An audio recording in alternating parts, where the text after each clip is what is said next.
if we extend the question of what constitutes online learning to the environment that we're using, I want to give you a bit of an insight into the motivation of why we're using Moodle this time. This is not necessarily my decision, but I think that considering the fact that Moodle has a wide range of tools that presents us with many possibilities, I would like to show you innovative use of it.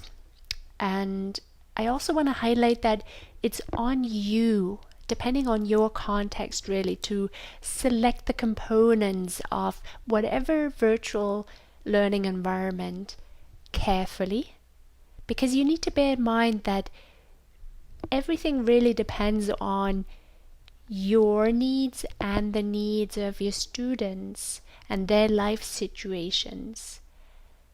There's no age barrier to online learning, but what might be necessary is some guidance.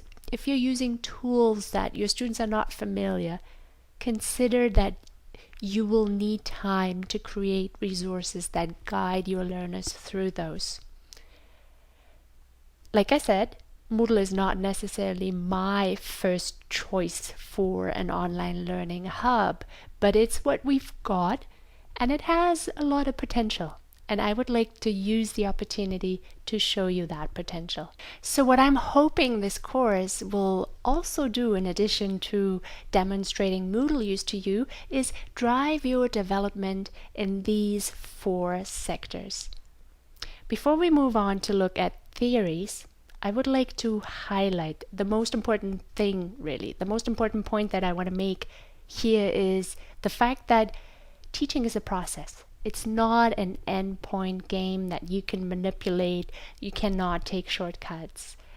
And the good thing, though, is you being in this cohort means that you're making connections that will be valuable, because growing really gets reinforced and happens more intensely through interaction, reflection, right?